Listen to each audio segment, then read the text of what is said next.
Hello and welcome back to the EDC Squirrel. The knife I'm showing you today is a knife that I unboxed in a recent live unboxing, but because of the amount of knives that I usually unbox during those lives, I don't really get a chance to go through the knife as much as I'd like to uh, in order to keep the lives from getting too long. So I'm going to take the opportunity now to talk about a knife that I recently got, and this one is from SRM. Now, this doesn't really have a name per se. Usually they have some type of name like, I don't know about SRM, but you have the Civivi Cubit, you have the Triptych, you have the Kaiser Drop Bear. This one is the SRM 9211-GW.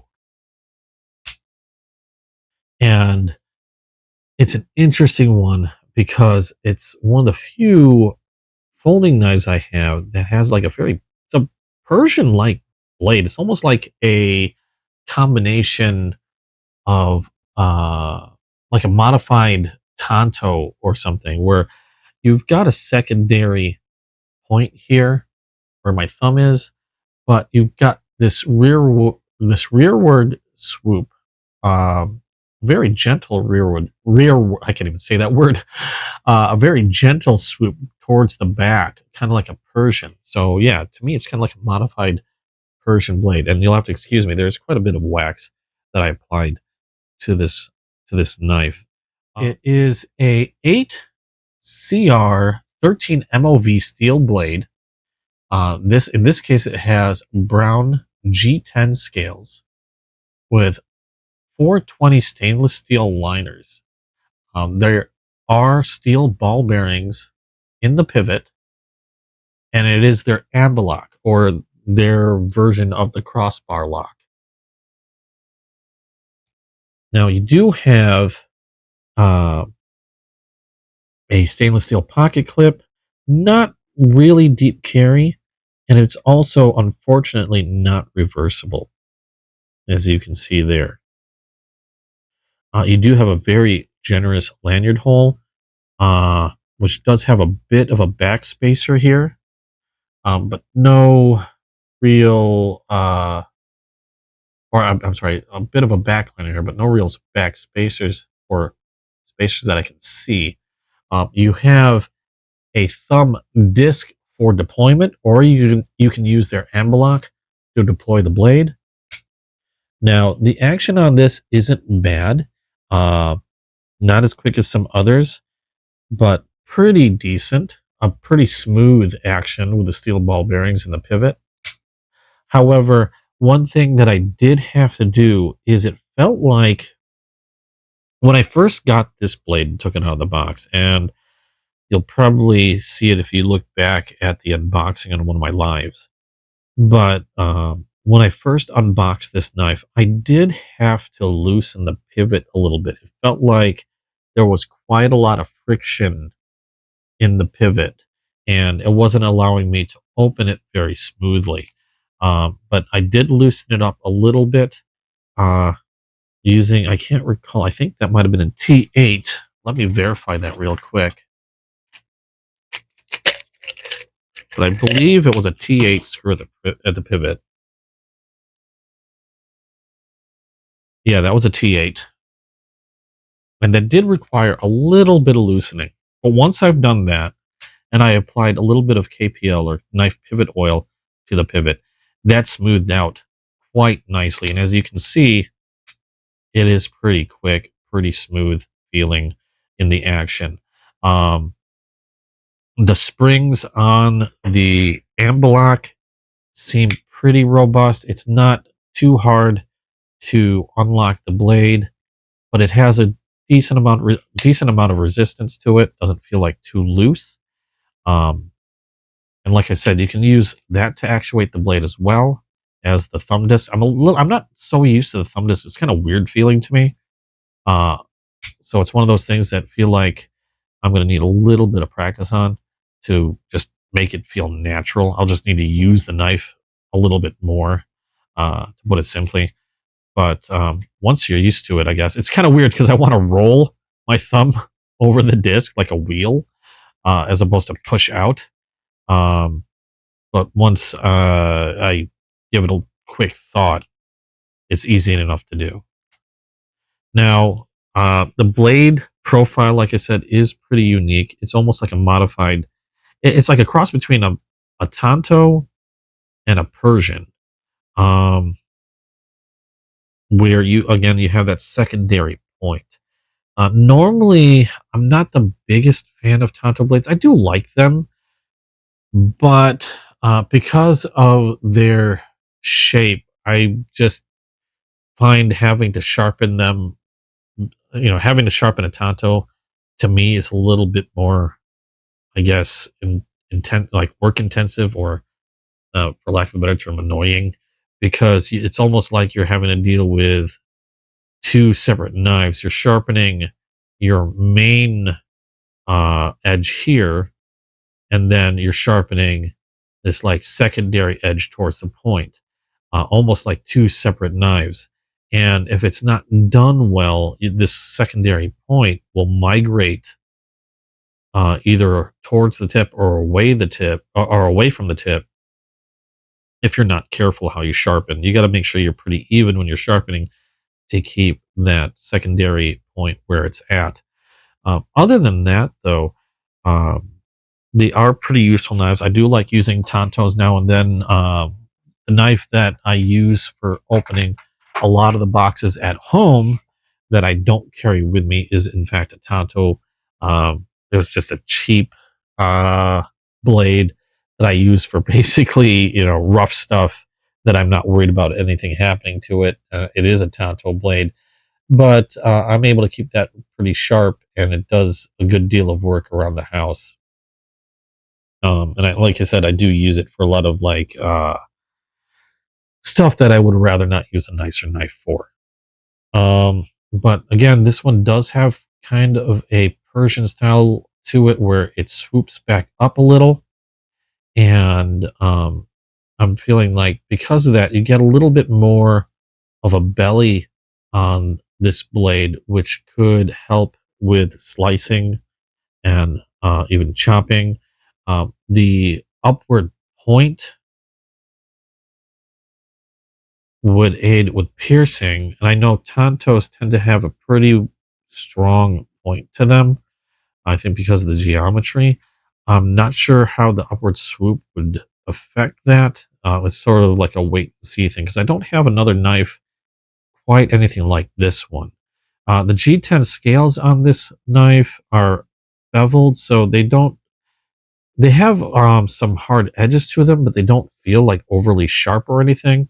Um, it is long enough where I can get a full gorilla grip on it, and it's pretty neutral. You do have a curve to it that matches the curve to the blade, but it is pretty neutral, so it does lend itself to being held in or with different type of grip styles without it being too much of an issue. And also, that pocket clip does have a bit of edge to it. It's not sharp or anything like that, but the thing is it just ramps up and then doesn't go anywhere after that. So I do feel it behind the knuckle a bit. It's not uncomfortable, but I can see uh, if you're using the knife for an extended period of time, I can see that possibly causing some irritation down the line. But I don't think that's going to be a particular problem unless you are using it for an extended period of time without any rest uh, every so often. And on this one, you do have a sharpening trowel right back here. Not enough for a finger to get in there. But the disc that you have that you use to deploy the blade kind of acts like a little stop. So when you're holding the blade, your thumb just naturally wants to go there. And it sort of acts like a little stop that your thumb can press against. And instead of jimping, I feel like that gives you a decent, like a decent hold on the knife for good precise control and detailed cutting work. So that disc is actually pretty useful in that regard, as opposed to just being used to open the blade. You can see that it extends above the spine, and so your thumb just wants to nestle up against it and stop right up against that and kind of brace itself against it. So that's actually pretty nice. It's not a particularly heavy blade or heavy knife, which makes this, which I would think would make this pretty comfortable to carry. Um, Now, on this particular knife, let's take a look at the measurements. According to SRM, this again was an 8CR13 MOV steel blade. Nothing super special, nothing spectacular, but I mean, there's plenty of budget knives out there with the same steel. This it does what it needs to do. It's plenty sharp, easy to sharpen. It's stainless steel, so it's resistant to corrosion. So it's not a bad steel.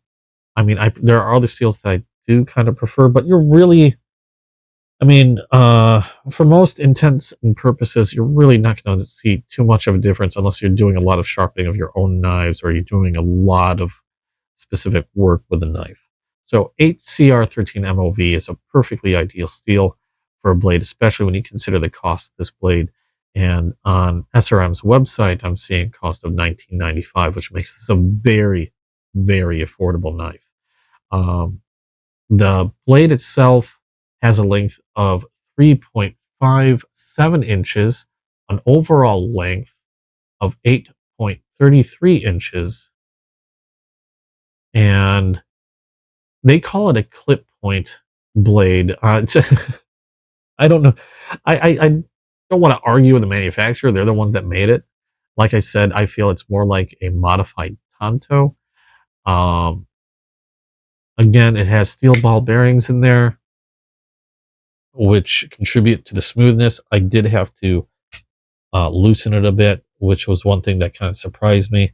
But overall, not a bad knife. And for $19.95, it's kind of hard to say anything really negative about it, to be quite honest. It is a pretty long blade when, or long knife when folded. So again, it's not exactly a deep carry pocket clip. You're still going to have a little bit of that knife poke out of your pocket uh, and showing. Let's see here. We slip that in there so you can get a good look as to how deep that carry is going to be. You still have a, about like it's a, oh, I don't know, quarter of an inch, half an inch, or yeah, a quarter to a third of an inch showing above the pocket clip.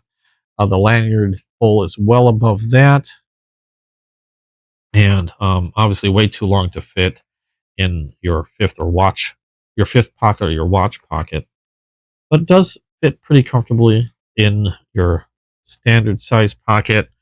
Um, Being also a pretty thin handle, doesn't seem to take a lot of real estate. For as long as it is, it doesn't feel like it takes a lot of real estate in the pocket itself.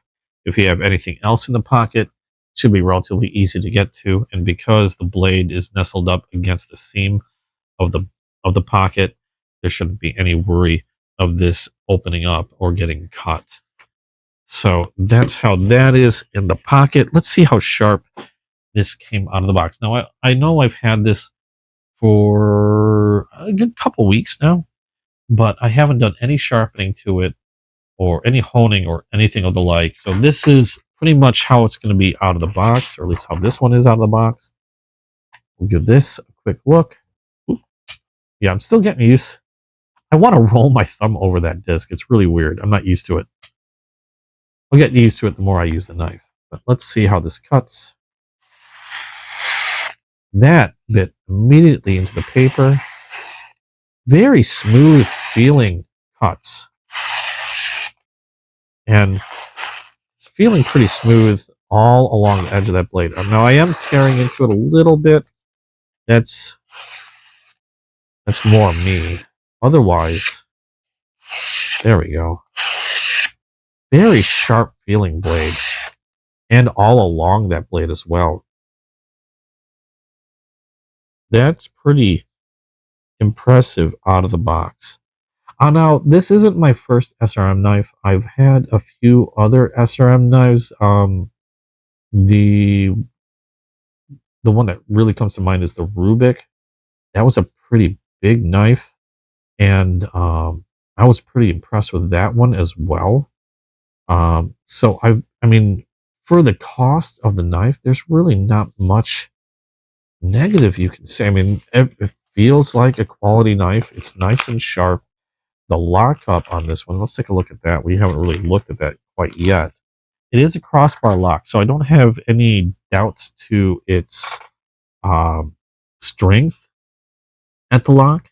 As far as the lockup, I'm not feeling any movement up or down. However, I am feeling a hint of movement side to side, and I'm beginning to wonder if that's because I had to loosen the blade a little bit. Because remember, I had to loosen the pivot because it felt like there was just a lot of friction uh, at the pivot when I was trying to deploy the blade. It did not want to deploy very easily. And I know, like I said, the disc is something that I needed to get used to. That could be part of the issue. But loosening that pivot, I'm getting a little bit of side to side movement.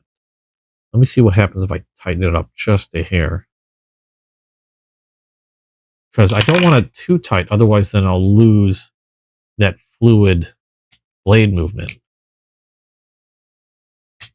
Okay, so that still feels pretty well. It's possible I might have loosened it up too much. Let's see how this is now. A little bit of movement still. We'll give it a little bit more tightening. I did loosen it quite a bit. Like when I tried opening it the first time when I received it, the way it acted was like I'd flick it out and it kept wanting to say stop like here. There was just a lot of friction in that pivot area. Now, I'm not feeling the friction like I did before. Maybe that's because I also oiled the pivot. And now I'm beginning to think I might have loosened up a little too much. Because it's still feeling pretty smooth now that I tighten it up a little bit. Let's see how that blade is. A little bit of movement. Again, side to side, not up or down, just side to side. Which is why I feel like it's due to that pivot. I'm going to tighten it up a little bit more again. I'm getting close to the point of where I think I had it out of the box. And you can see now there's a lot of friction on that blade. It's not going to want to, oh, it opened up, but closing that blade, it's taking a considerable amount of force, even though I've got the crossbar lock fully disengaged. Now, as far as movement is concerned, oh, see, now I can't feel any more side to side. I think I might have just over tightened it. Let's back it off a little bit. So that's one thing with this knife that you're going to want to consider is when you get the knife, there's a good possibility you might have to play with a pivot a little bit and adjust it to your liking. Now, keep in mind that now there's a little bit, I can feel a little bit of movement again. There we go. I'm kind of riding a fine line between um, the friction and I'm riding a fine line between reducing the friction on the pivot and reducing the movement on the blade, because the more I tighten that blade, or tighten that pivot I should say, the more I tighten that pivot, obviously I'm adding friction to it, and it's requiring more wrist movement than most of the other blades I have with a crossbar lock, meaning it's just not as, I mean, it still feels smooth, but not as quick.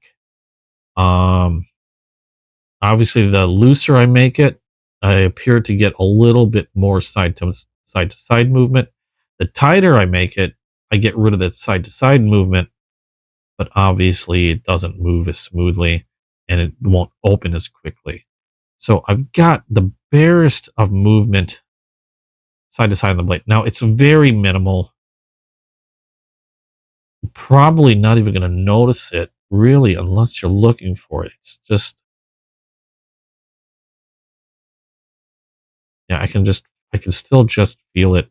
However, I'm afraid if I tighten it anymore, it's going to make opening and closing the blade that much more difficult because I'm already exaggerating my wrist movement to open as well as close, much more so than a lot of the other crossbar locks that I do have. Now, I don't know if it's just my knife. Your mileage may vary. Again, it's only it's under a $20 knife. So I almost still would give it a pass considering how inexpensive it is. I mean, it's not a bad knife. I still think that pivot could be better though. So I'll leave that up to you if that's something that you can live with. Hold on. That blade movement, again, it's very minimal. I can feel it. I don't know if it's going to be an annoyance for you. It still feels like a very, very strong lockup. I mean, it is a crossbar lock. And I don't know too many crossbar locks that have ever failed me. And I'm giving this a good amount of force to try and close it. I'm trying not to close it on a finger. It is a sharp blade. But, I mean, the lockup is pretty secure aside from that slight, very slight movement side to side. And I just don't know if, again, you're going to make, it's a bit of a compromise. You'll either get more smoothness by loosening it a little bit, but then you'll get a little bit more blade movement, or you can get rid of the blade movement entirely at the sacrifice of some of that smoothness. And it might take some time and fiddling to find a sweet spot that you might like. And maybe the knife you get won't have that at all. It could very well just be mine. But like I said, it's under $20. So, I mean, there's not much I can complain about, even with that little movement. It's not a bad knife, especially for the cost.